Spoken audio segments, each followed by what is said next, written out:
নমস্কার, স্পটার নিউজে আপনাদের স্বাগত। ডুরান্ড কাপ ভারতীয় সেনাবাহিনীর টুর্নামেন্ট।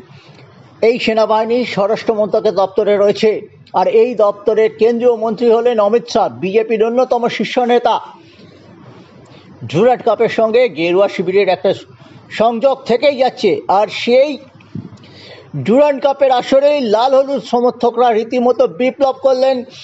খেলার শুরুতে গ্যালারিতে দেখা গেল যুব ভারতীতে ম্যাচটিতে দেখতে আসা ইস্ট বেঙ্গল জনতার সঙ্গে এনেছিলেন বিশাল একটি টিফো।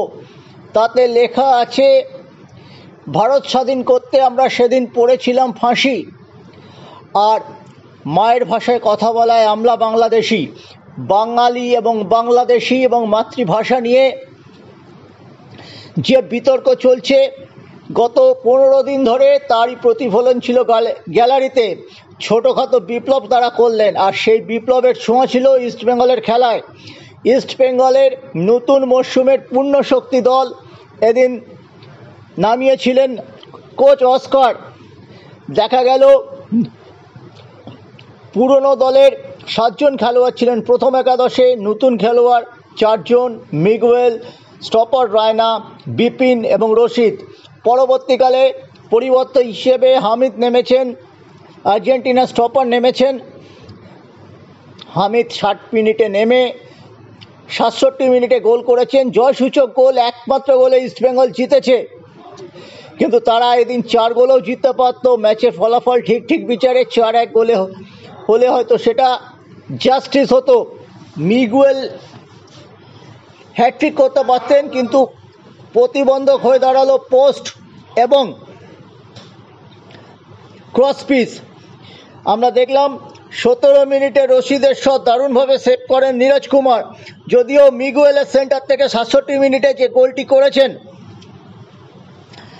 হামিদ, তার জন্য দায়ী নীরজ, তিনি ফ্লাইটটি মিস করেছিলেন।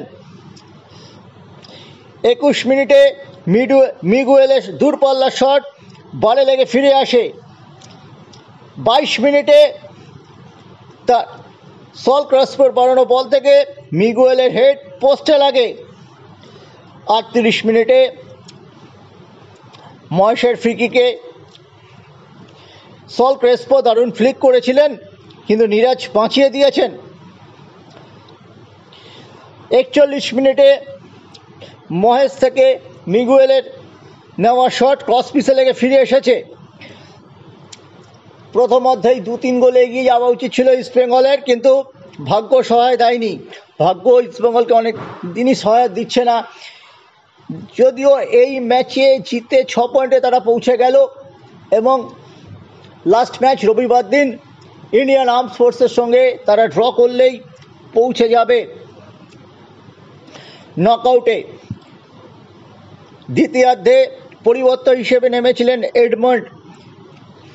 এডমন্ডের একটা ক্রস থেকে হামিদের গোল করা উচিত ছিল, তিনি মিস করেছেন। গোলের গন্ধ পান হামিদ। হামাগো হামিদ প্রথম দিন গোল করে আত্মবিশ্বাস নিশ্চয়ই পাবেন, এবং সবচেয়ে বড় কথা, এদিন গ্যালারির আস্থা অর্জন করেছেন মিগুয়েল ছিলেন ইস্টবেঙ্গলের দিনের সেরা প্লেয়ার, এবং একটু স্লো রশিদ, কিন্তু Rashid box to box football খেলার চেষ্টা করেছেন। রশিদ যত ফিট হবেন, তাড়াতাড়ি ফিট হবেন, একটু গতি বাড়বে, ততই কিন্তু ইস্টবেঙ্গলের মঙ্গল। আমরা দেখলাম রায়না এবং আনোয়ার,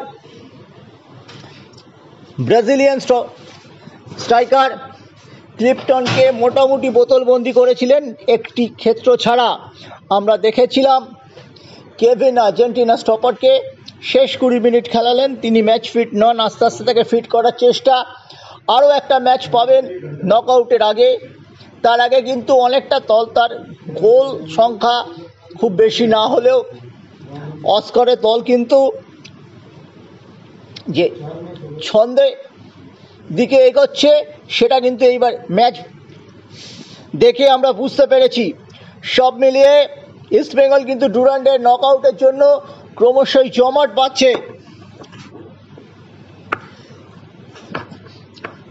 সেই সঙ্গে দর্শকদের প্রতিবাদ, বাংলা এবং বাংলাদেশি বিতর্ক, বাঙালি আত্মসম্মানে যে কুঠারাঘাত করার চেষ্টা হচ্ছে, তার যে প্রতিবাদ কলকাতা ময়দানের এই বড় ক্লাবটির সমর্থকরা এর আগেও করেছিলেন, সেই পরম্পরা ইস্টবেঙ্গলের জনতা কিন্তু ধরে রাখালো এবং তারা দেখালো প্রতিবাদী ক্লাব কেন ইস্টবেঙ্গল।